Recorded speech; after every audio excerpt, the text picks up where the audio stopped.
janin tidak berkembang itu kita Keguguran harus terjadi bicara, berulang membedakan kali. dengan yang janin Dapatkah dicegah tidak dan tumbuh. apa saja Tidak penyebabnya? pernah dapatkan adanya gambaran janin dan detak jantung janin. Apa kabar dokter? Sudah tepatkah cara Anda selama ini menangani bayi batuk berdahak? Berkumpul di saluran pernapasan, dahak yang menyumbat saluran pernapasan dan ini bisa berdampak fatal. Diabetesnya itu seperti lilin dan pola hidupnya ini adalah Dapatkah mencegah diabetes turunan? Dan bagaimana Sutikarno merubah gaya hidupnya semenjak divonis diabetes? Badan, jadi saya lebih suka ngemil. Semuanya hanya di Dr. Oz Indonesia hari ini.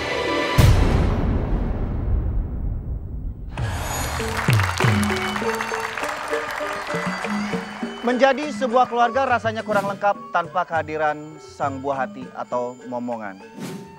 Namun apa daya jika kehamilan sang istri tidak dapat dipertahankan alias mengalami keguguran. Bahkan kegugurannya terjadi berulang kali. Masa kehamilan 3 bulan pertama merupakan masa yang rentan. Karena pada masa ini merupakan tahap pembentukan awal sebuah janin. Stres serta tidak menjaga pola hidup dan gaya makan dengan baik dapat berakibat fatal pada kesehatan kandungan dan mengakibatkan hal yang sangat tidak diinginkan oleh para wanita, yakni keguguran. Namun selain itu, faktor kesehatan yang lain dapat menjadi faktor seorang wanita mengalami keguguran. Tapi benarkah keguguran akan terjadi lagi pada wanita yang sudah pernah mengalami keguguran? Benarkah mereka yang mengalami keguguran berulang tidak dapat hamil dan memiliki anak?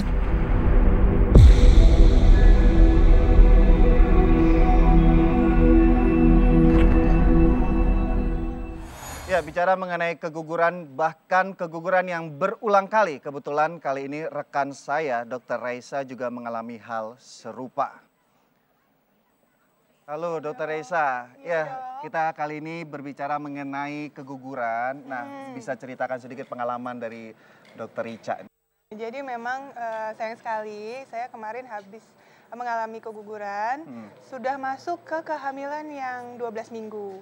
Jadi sudah trimester pertama, tapi ternyata janinnya tidak dapat dipertahankan, dia tidak berkembang, kemudian harus digugurkan gitu. Tentunya kita kalau bicara masalah keguguran, selain tadi pengalaman Dr. Ica, kita juga ada bintang tamu. Betul. Bintang tamu ini akan bercerita mengenai pengalaman kehamilannya, kemudian Dan tentu ada dokternya dong dokternya. ya. Dokter spesialis yang sudah pasti expert menangani tentang kebidanan.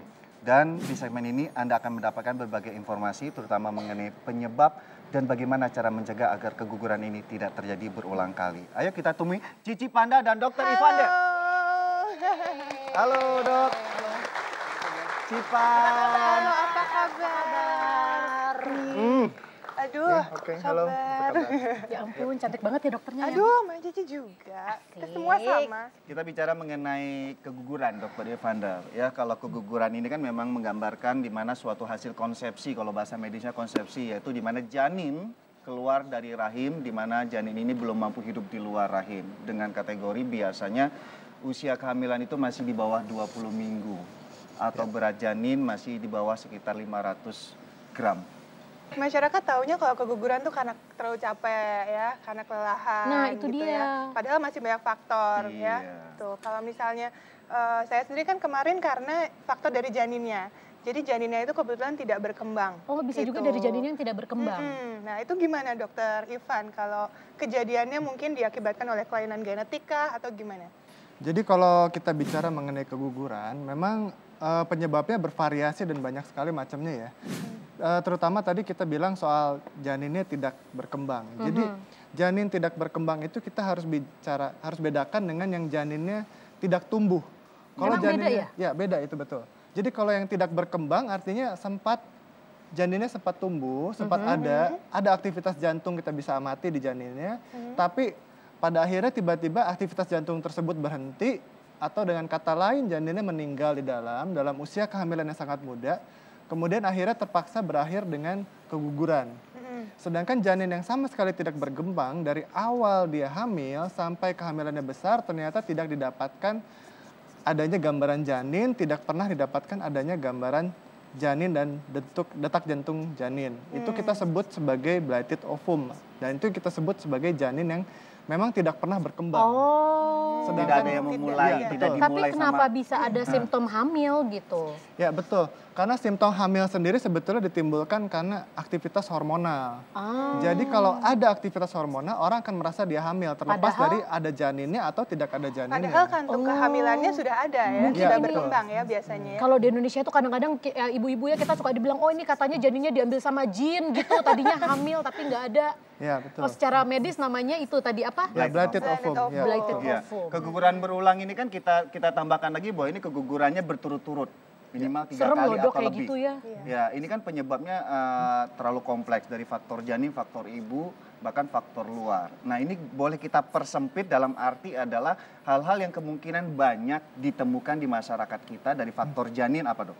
Faktor janin itu yang menimbulkan keguguran dianggapnya adalah faktor kelainan genetik. Oke. Faktor kelainan genetik itu tapi ternyata secara statistik hanya mencakup 5-10% saja dari semua kejadian keguguran berulang. Kecil berarti ya. Jadi insidensinya cukup nggak terlalu besar insidensinya. Jadi faktor yang paling utama sebenarnya apa, Dok? Justru penyebab keguguran berulang yang paling sering adalah 40-50% adalah tidak diketahui sebabnya apa. Oke, Justru kita itu ambil satu 40 misteri. sampai 50 tidak ada sebabnya, Tidak tahu. sisanya janin, kemudian tadi faktor ibu sekarang. Faktor ibu Ya. biasanya dikarenakan apa? Jadi meskipun kita sudah periksa ibunya secara detail, secara Ya. komprehensif, tapi ternyata 40-50% memang sebabnya tidak diketahui apa. Sedangkan faktor ibu sendiri ada banyak yang menimbulkan, yang Ya. bisa menimbulkan keguguran berulang. Salah satunya adalah kelainan anatomi dari rahim atau kelainan bentuk dari rahim. Oke. Kadang-kadang memang ada ibu-ibu tertentu yang lahir dengan bentuk rahimnya tidak sempurna. Bentuk rahimnya ada kecacatan, otomatis itu akan menimbulkan terjadinya peningkatan resiko untuk keguguran yang terjadi berulang-ulang kali. Oke, ini kan kalau masalah kelainan dari anatomi atau bentuk rahim ini bisa dideteksi sebenarnya sebelum si wanita itu menikah bahkan hamil ya. Masa sih? Jadi Atau sebelumnya terjadi kita udah perubahan itu terjadi saat hamil. Jadi untuk kelainan anatomi biasa ada dua macam, yaitu yang didapat saat dia sedang hamil Oke. atau yang didapat dari semenjak dia lahir. Oke. Oke. Jadi semenjak dia lahir adalah contohnya kelainan genetik atau kelainan bawaan dari bentuk lahir. Sedangkan yang didapat sejak dia dewasa dan dia hamil kemungkinan seperti misalnya miom. Nah itu miom itu menimbulkan perubahan bentuk rahim.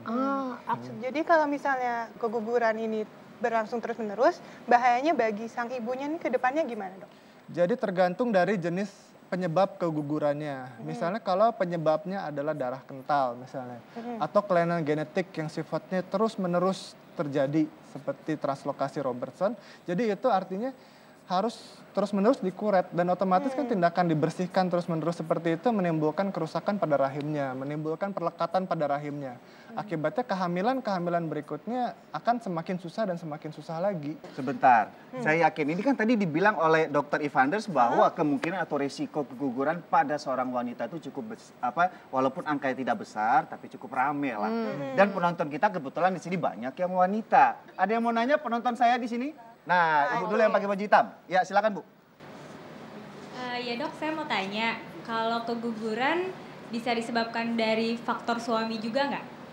Kalau kita tahu janin itu kan sebetulnya setengah dari ayah, setengah dari ibu. Ya. Satu. Oke. Nah, faktor dari setengah dari ayah yang tidak baik ini bisa sangat mempengaruhi waktu proses penyatuan ini. Akibatnya nanti hasil yang bersatunya ini atau janinnya ini ya nggak bagus, nggak sempurna. Oke. Kemudian yang kedua, kalau bapaknya perokok berat. Nah, kalau bapaknya ya sangat berpengaruh. Perokok pasif kan jadinya, ibunya. Jadi perokok pasif itu kita bagi menjadi second hand smoker atau third hand smoker. Ya. Untuk second hand smoker artinya dia yang langsung menghisap asap dari rokoknya, mendapatkan asap dari rokoknya. Rokoknya nggak dapat, cuma dapat asapnya aja. Oke, nah itu kita sebut second hand smoker.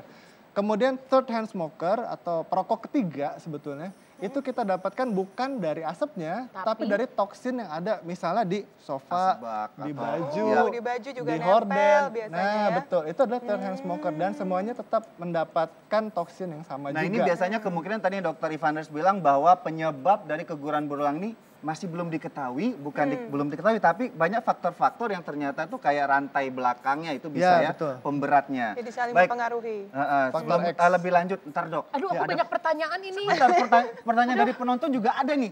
Begini dok, saya kan kebetulan ini ya pernah mengalami keguguran juga ya.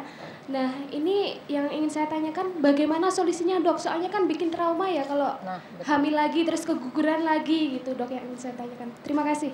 Ya mungkin di sini kita bisa lebih detailkan lagi traumanya tidak hanya psikis tapi trauma secara fisik ya. Fisik kemudian ya banyak hal yang dari pengalaman Dr. Evander sendiri dari pasien yang mungkin banyak berbicara lebih jauh untuk merencanakan kehamilan berikutnya. Biasanya apa yang memperberat mereka? Oke, jadi sebetulnya memang 15% dari setiap ibu-ibu yang hamil akan pernah mengalami keguguran. Tapi yang terpenting adalah kita mencari tahu sebab dari kegugurannya apa. Karena kalau kita tahu sebabnya apa, kita atasi penyebabnya, maka mudah-mudahan keguguran tersebut tidak akan berulang lagi. Jadi harus dicari tahu Kita apa cari permasalahannya sebabnya. di mana. Ya itulah tadi tips-tips dari Dr. Evanders dan Mbak Cici Panda yang sudah berbagi pengalaman ya tentang mencegah keguguran yang berulang gitu ya. Selanjutnya tentunya, masih ada lagi yang akan kita bahas lebih menarik lagi ya. Saya yakin penonton kita yang di rumah juga penasaran informasi menarik apa lagi yang ada di Dokter Indonesia. Jangan kemana-mana, tetap di Dokter Indonesia.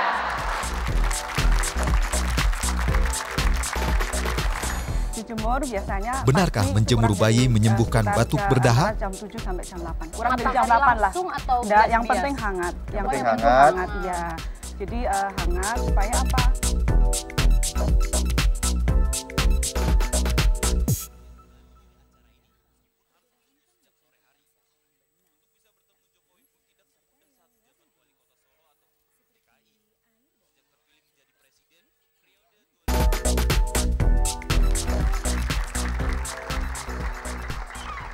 Ya Allah, ini anak siapa ditinggal?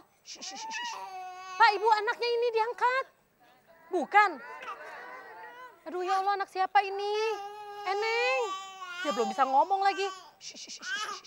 Aduh, pemirsa kadang-kadang nih kalau ada anak orang main digendong aku takut disangka penculikan. Oh iya ya tayang. Sayang.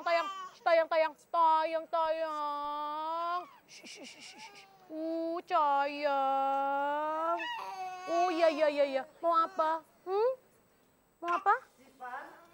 Cipan. Kayaknya nafasnya ada lendirnya nih. Hah? Sebentar, aku mau isep dulu dok, biar lendirnya keluar semuanya. Sebentar ya. Mau Tuh, isep denger gimana? ada grok-grok bunyi nafas lendir. Ini kayaknya batuk pilek deh anaknya deh. Batuk pilek. Aku mau isep dulu dok, biasa aku suka kayak gitu. bukan. Sebentar, dokter pegangin deh, biar aku yang isepin.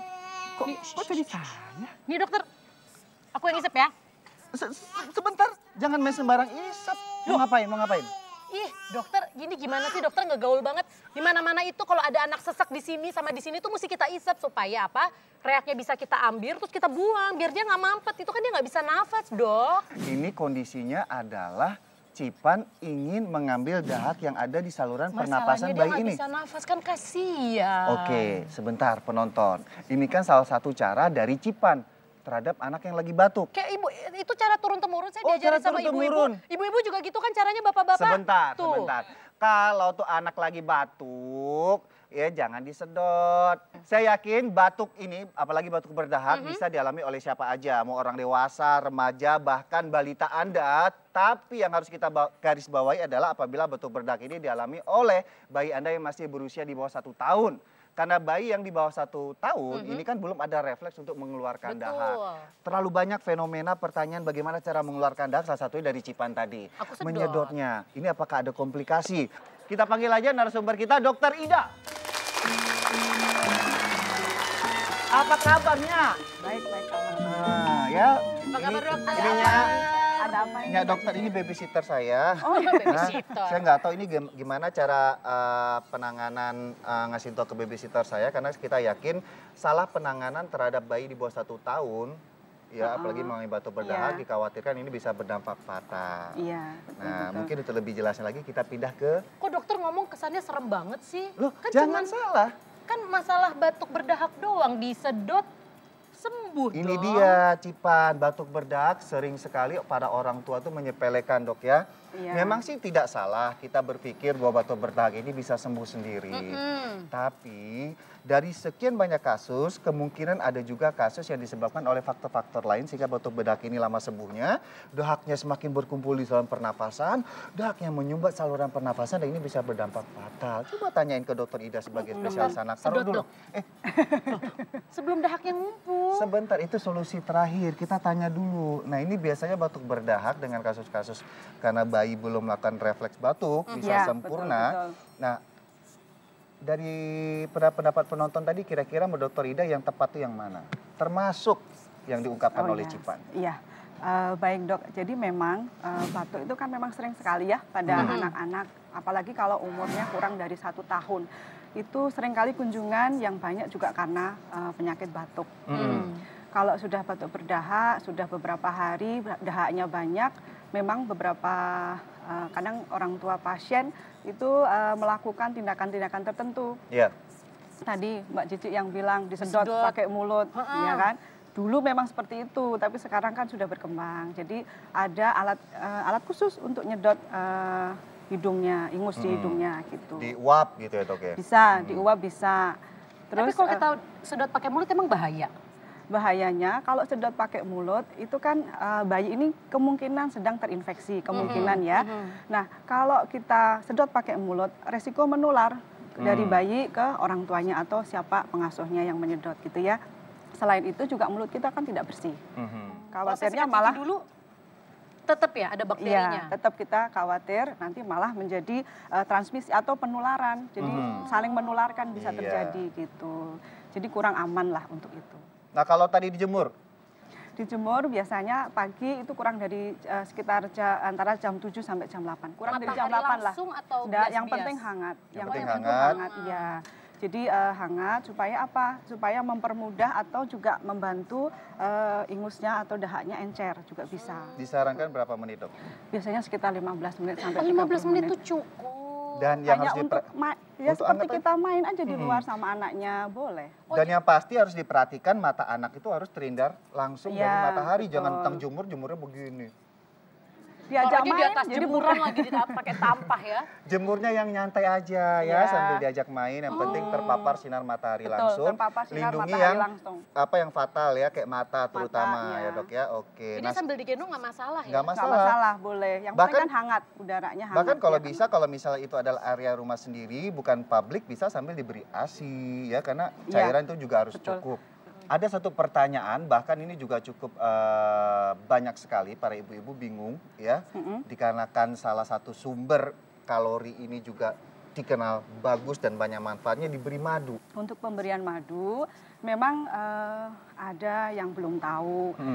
Dulu-dulu memang seringkali kita dapat orang tua yang ngasih madu ke anaknya. Tapi ingat, setelah diteliti, madu untuk anak di bawah umur 1 tahun, itu kadang-kadang justru bisa menimbulkan masalah di saluran cernanya. Oh gitu. Ya, madu itu bisa ditumbuhin spora bakteri lah, kuman lah ya.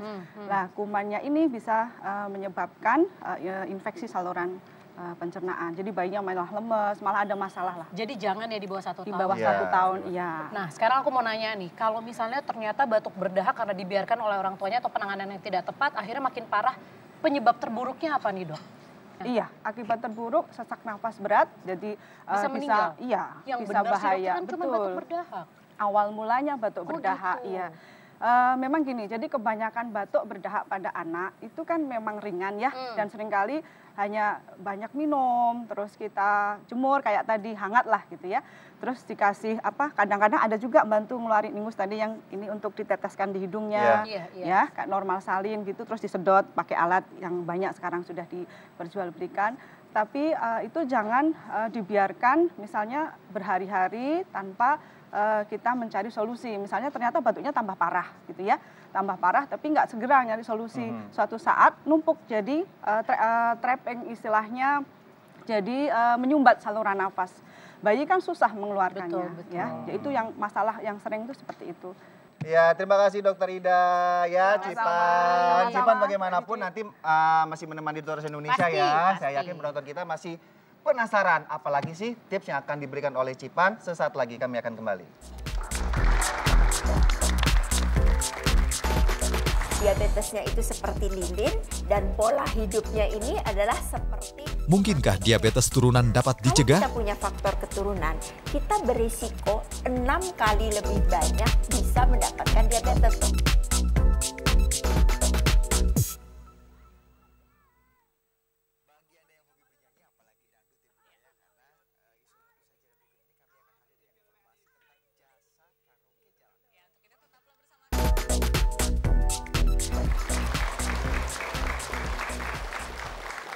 Pepatah ini mencegah lebih baik daripada mengobati. Masih ingat? Ya.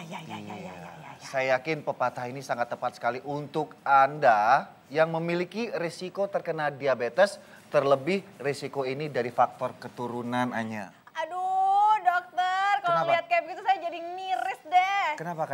Mama saya tuh diabetes. Jadi kan kalau kayak begini jadi mikir gitu, saya adalah anaknya. Berarti kemungkinan saya kena diabetes sudah pasti Jadi dong. bicara masalah risiko terkena diabetes, memang secara faktor keturunan apabila satu, bahkan kalau 2 orang tua yang terkena Bapak diabetes. dan ibu begitu? Iya, risiko terhadap anaknya lebih besar. Kayaknya Anya tidak hanya membutuhkan saya, tapi Anya juga membutuhkan seorang ahli gizi. Mau dong. Ya, Jadi kita bisa undang aja ya. tahu. Rekan seprofesi saya biar kita bincang-bincangnya lebih komplek. Kita undang aja Dokter Fiastuti. Halo dok. Tolongi saya. Pasti. Habis katanya kalau udah kena diabetes, selamat tinggal makan makanan dan minuman yang manis-manis. Selamat tinggal makanan yang enak-enak, tersiksa, Saya terbelenggu yakin kita. tidak hanya Anya yang khawatir tentang diabetes. Penonton saya di studio juga khawatir dengan risiko diabetes nggak? Khawatir ya, mungkin untuk lebih enak, rileks ngobrolnya, kita duduk dulu yuk. Yuk Dokter Ide Fias. bagus, Ide Anya. bagus kan? Nah ini risikonya sejauh mana untuk Anya yang memiliki seorang ibu dari pengalaman Dokter Fiastuti? Ya, 90% diabetes itu adalah diabetes tipe 2. Oke. Dan diabetes tipe 2 ini disebabkan karena insulin gagal untuk menjaga kadar gula darah. Jadi harusnya orang itu kadar gula darahnya dijaga oleh insulin.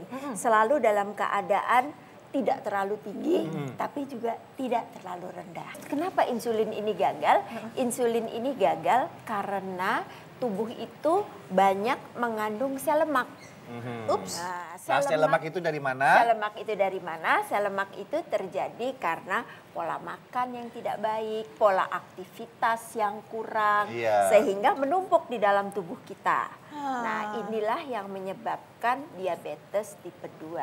Nah, kalau kita bicara ada faktor keturunan. Iya, tadi mamaku diabetes. Gimana nih faktor keturunan? Ternyata faktor keturunan itu mempengaruhi. Tetapi mempengaruhinya tuh gini. Jadi dia itu seperti diabetesnya itu seperti lilin dan pola hidupnya ini adalah seperti pemantiknya. Nah, kalau kita punya faktor keturunan, kita berisiko 6 kali lebih banyak bisa mendapatkan diabetes. Tapi resikonya sendiri dok, memang kenapa kalau orang kena diabetes tuh kayaknya akhir dari dunianya, sampai kadang-kadang tuh secara mental tuh mereka drop sekali. Apa sih yang terjadi?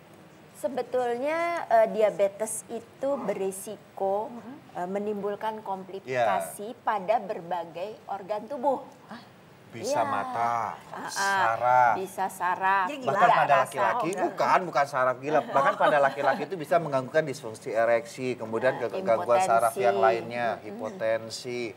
Oh, jadi kalau misalnya ada penderita diabetes membiarkan hidupnya dengan pola hidup yang salah terus, lama-lama tuh bisa jalan kemana-mana. Tidak terkontrol, itu bisa mengganggu organ-organ lain. Itu tadi saraf, kemudian ginjal, bisa gagal ginjal, bisa jantung, penyakit jantung koroner. Jangan takut, jangan takut. Saya yakin bagaimanapun apapun penyakit yang ada di Indonesia ataupun dimanapun itu tentu ada pencegahannya. Kan di awal tadi kita bilang mencegah lebih baik daripada mengobati. Dokter Fiastuti nih, makasih tipsnya. Jadi gimana sih caranya supaya kita tidak terserang diabetes? Ada caranya. Pertama tadi sebetulnya menjaga berat badan agar tetap ideal, menjaga gaya pola hidup, pola makan. Kemudian juga itu mengontrol konsumsi gula. Mengontrol konsumsi gula. Nah, itu ada aturannya bahwa gula pasir itu tidak boleh dikonsumsi lebih dari 4 sendok makan per hari. Nah, Kalau kita nggak bisa nih ngontrol karena senangnya minum manis, senangnya makan manis, tentu ada solusi. Kita bisa ganti dengan pemanis rendah kalori. Jadi sebetulnya ada dosis yang menentukan pemanis rendah kalori ini boleh dikonsumsi berapa. Boleh dikonsumsi sebenarnya cukup banyak, sampai 50 saset per hari. Kita kan nggak mungkin minum sampai satu dusnya yang dijual. nggak mungkin lah kita minum sampai segitu banyak. Sehingga kalau kita minum wajar, normal, pemanis rendah kalori ini cukup aman. Nah, oke, baik. Kalau gitu saya mau pamit dulu sebentar. Saya ingin menuju ke satu tempat karena aus. Jadi kasih minum ke sini sih soalnya.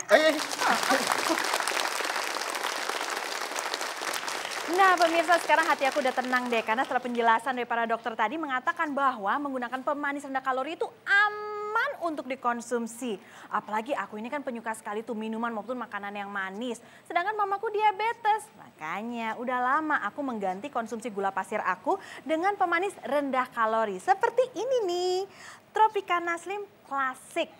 Ini manisnya sempurna, mirip sekali dengan gula pasir. Nah, kalau mamaku karena dia penderita diabetes, dia mengkonsumsi Tropicana Slim Diabetik. Yang ini loh pemirsa, yang ada warna birunya. Nah ini kan mengandung kromium. Jadi bisa menjaga kestabilan gula darah mamaku. Makanya pemirsa, mau hidup yang sehat harus cerdas.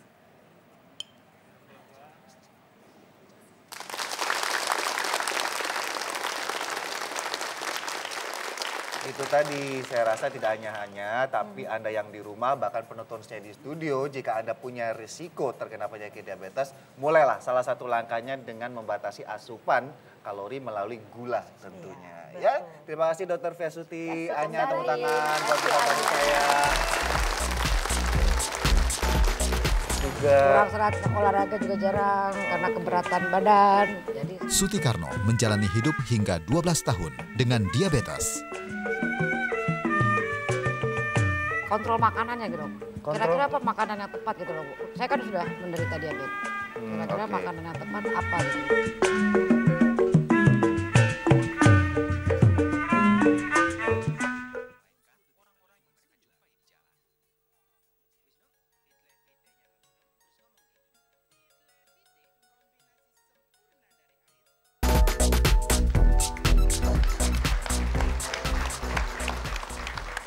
Bicara mengenai penyakit diabetes, tentunya tidak hanya faktor keturunan saja yang membuat Anda berisiko terkena diabetes, tapi yang tidak kalah penting adalah bagaimana Anda menciptakan gaya hidup lebih sehat.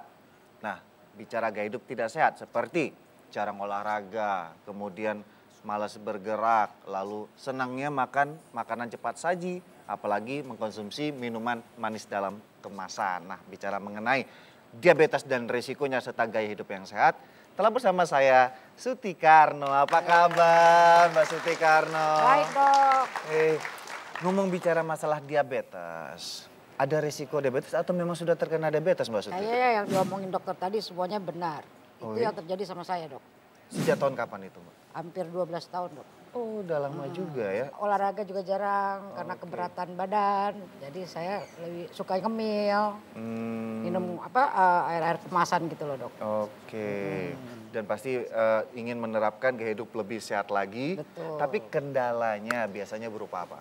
Kontrol makanannya gitu Dok. Kira-kira apa makanan yang tepat gitu loh Bu. Saya kan sudah menderita diabetes. Kira-kira makanan yang tepat apa gitu loh untuk saya. Ya, bicara masalah makanan yang tepat, lebih asik lagi nih, kita ajak aja bincang-bincang rekan sejauh saya, Dr. Dibdo. Halo Dok, apa kabar Dok? Mbak Suti Karno. Iya, Mbak Suti ingin sekali mengontrol, karena kendalanya itu adalah ngontrol jenis makanan. Karena memang udah dari dulu dalam arti terbiasa dengan pola-pola yang instan ya, jenis makanan. Jadi gimana, Dok? maksud saya gitu loh Dok, jadi pola makan yang tepat kira-kira apa Dok? Jadi kita perlu memperhatikan jadwal, jumlah, dan jenis ya. Jenis yang disarankan ialah makanan yang dengan indeks glikemik yang rendah. Ya seperti kacang kedelai dengan tujuan karena dengan indeks glikemik yang rendah, maka makanan akan dicerna lebih perlahan-lahan dan memberikan atau mempertahankan rasa kenyang lebih lama. Dok, ini kan mau bulan puasa Dok. Persiapan saya untuk puasa ini gimana Dok kira-kira sarannya Dok? Jadi kita harus tahu juga jadwal makannya ya, jadi 15 sampai 30 menit makan sahur tuh kita makannya ya, makan sahur itu 15 sampai 30 menit menjelang Sebelum imsak. imsak, Ya. Lalu porsinya yang disarankan itu 50% pada saat sahur, 40% pada saat berbuka puasa dan masih boleh 10 sampai 20% pada saat setelah tarawih. Nah, makanan yang disarankan jenisnya ialah yang low GI, jadi indeks glikemiknya yang rendah seperti kacang kedelai begitu ya, dan yang lain-lainnya itu. Jadi itu bermanfaat untuk mengontrol, mengendalikan gula darah supaya tetap stabil selama menjalani ibadah puasa. Ya, sederhana ya Mbak Suti ya. Nah ini kan tidak hanya Mbak Suti Karno saja yang ingin konsultasi lebih jauh dengan Dr. Dibdo mengenai bagaimana cara mengontrol atau membentuk pola hidup. Nah sekiranya Dr. Dibdo punya cara yang efektif nggak biar keluarga kita atau penonton setia di rumah itu bisa berkonsultasi mengenai diabetes? Sebenarnya ada cara mudah Mbak Suti buat melakukan konsultasi langsung dengan dokter ya, kapan saja dan di mana saja menggunakan aplikasi yang dinamakan dokter diabetes. Pengguna smartphone atau yang tablet itu bisa melakukan konsultasi langsung dengan dokter dan mencatat gula darah harian lebih teratur dan hasilnya bisa disimpan dan lalu dicetak. Ya sebenarnya caranya mudah saja, tinggal di aplikasinya ini di-download ya untuk setiap pengguna handphone yang berbasis iOS atau Android, Mbak Suti. Mbak Suti langsung megang Aku gitu. megang biar cepat kita Biar bisa cepat ya. curhat kan. Iya. Nanti Kalau saya puasa jawab kita Mbak curhat Suti. ya. Oh, ya. Jawabannya lain orang ini. Nah dan hebatnya nih di dalam aplikasi ini ada live chat Mbak. Di mana kita bisa langsung konsultasi dengan dokter spesialis penyakit dalam, internis, ya, dokter spesialis jantung dan pembuluh darah atau tim ahli gizi. Yeah. Nanti kita bisa mendapatkan informasi dan edukasi ya sesuai dengan 4 pilar diabetes itu, diet, edukasi, obat, dan olahraga. Nah coba kita sekarang mulai chatting dengan menggunakan fitur Ini langsung ini ya, yuk. Coba. Oke, saya mau nanya sama dokter.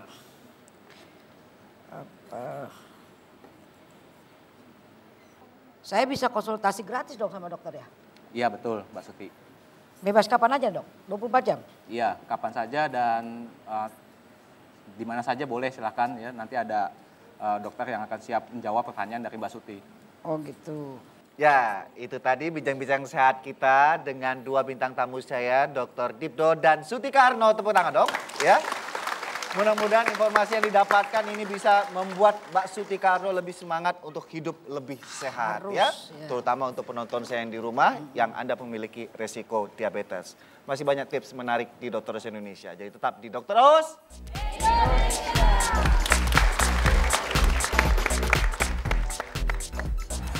Oke, yaudah. Kamu tidur dulu, Nak.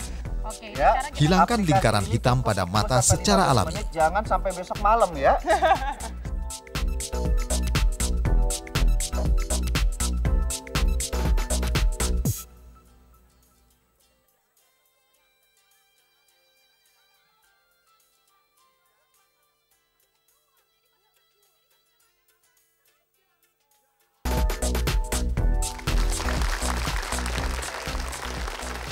Dan di sini saya dan Dr. Reza akan memberikan tips untuk Anda dan cara ini cukup sederhana untuk membantu mengurangi keluhan mata panda atau mata di mana lingkaran matanya itu hitam. Nggak apa-apa dong Pak, daripada mata duitan mendingan mata panda kan ya. Iya, oke. Cara yang gimana? pertama apa nih, Dr. Reza? Saya dulu ya. Oke, silakan. Oke, Apa yang nih, Dok? pertama Ada itu apa nih, Dok? sederhana sekali. Di sini ada namanya timun, ya. Timun ini awalnya adalah kita dinginkan dulu. Mungkin dengan cara masukin ke dalam kulkas dipan. Setelah dingin beberapa saat, misalnya sejam 2 jam, timun ini kita bersihkan. Lalu kita bersihkan juga pisau yang untuk mengiris timun. Kita buat irisan timun hanya seperti ini, ya. Untuk lebih hasil maksimal lagi, timun ini mungkin kita taruh dulu di bowl yang ada batu esnya. Air es itu lebih dingin. Setelah itu nanti akan diaplikasikan ke mata yang lingkar matanya hitam. Nah, yuk kita minta tolong penonton kita yuk. Oke, yang baju merah. Ayo. Tadi Sini yuk. namanya siapa, Neng? Aldis. Aldis. Oke, Mbak Aldis. Di sini duduk dulu.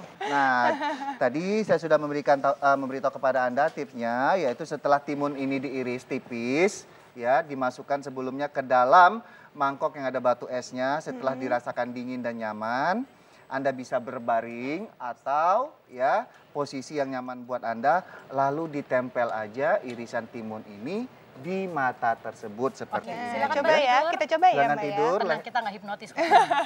Ini bukan acara itu ya. Ya, lingkar mata hitam ya, di sini kita perhatikan. Ya, di sini matanya, di sini di bawahnya lingkaran matanya ini hitam ya. Ini sudah mulai ada sedikit kantong rasanya Iya, ya. Jadi kantong ini mata ya. tandanya memang sudah ada penumpukan cairan di situ. Ada pembesaran kapiler juga Oke, gitu. ini kapan mau ditutup ya matanya ya? Oke, yaudah. Kamu tidur ya. dulu, Nak. Oke, ini Ya, sekarang kita tutup. aplikasi ini cukup 10 sampai 15 menit, jangan sampai besok malam ya. Tapi ini cukup ditempel aja, karena kadang-kadang ada ya teman aku yang udah dikasih ini, dikasih kapas basah, terus sama dia di plester. Oh my Itu God. cuman untuk memfiksasi atau mempertahankan posisi dari mentimun itu tadi. Oh, tapi Supaya kalau tidak nggak kemana-mana. nggak di plester pun nggak masalah. Sebenarnya nggak masalah. Oh, Pokoknya oke. dibuat senyaman mungkin. Ini adalah tips yang pertama, yaitu dari irisan mentimun. Sekarang tips yang kedua apa ya, Dokter Yesa ya? Jadi ini juga mudah, jadi banyak sekali ya didapatkan di rumah tangga. Misalnya kalau biasanya kita mengkonsumsi teh, itu ampasnya itu jangan sampai dibuang. Jadi setelah kita membuat teh, ampasnya ini ya satu kantung-kantung ini dimasukkan ke satu tempat yang bersih, ke kontainer, kemudian simpan di lemari es dulu. Oh, lemari es lagi-lagi harus Lagi-lagi dingin. harus dingin gitu ya. Nanti kalau sudah ingin digunakan, bisa aplikasikan ini ke atas kelopak mata itu Mau tadi. dicoba lagi? Coba Coba lagi. Biar hasilnya langsung seling ya. Ini ya, kita copot ya. Tenang adik, ini Itu tidak lagi ya. berbahaya. Ini Tidak adalah berbahaya ya. Tapi ini bener sangat nggak? aman Aha. sebenarnya karena memang teh ini mengandung banyak khasiat antioksidan ya. Jadi selama mengaplikasikan ini jangan dibuka-buka matanya. Ya mungkin ini bisa diselang-selingi kalau misalnya mata Anda sudah merasakan tidak dingin lagi tehnya, dicelupin lagi ya, kemudian dibuat Ke kering. dalam air dingin ya. Tapi pertanyaan aku ini, waktu itu kan ada yang bilang katanya harus teh basi. Itu benar atau enggak? Sampai sejauh ini belum ada kategori teh basi. Oh, jadi itu... Teh bersemut ada. Jadi dibilang katanya harus teh basi baru berkhasiat. Nggak, mungkin, Enggak ya? mungkin dalam arti di sini adalah teh yang misalnya dibuatnya dari pagi, saya setidaknya minimal ya 12 jam.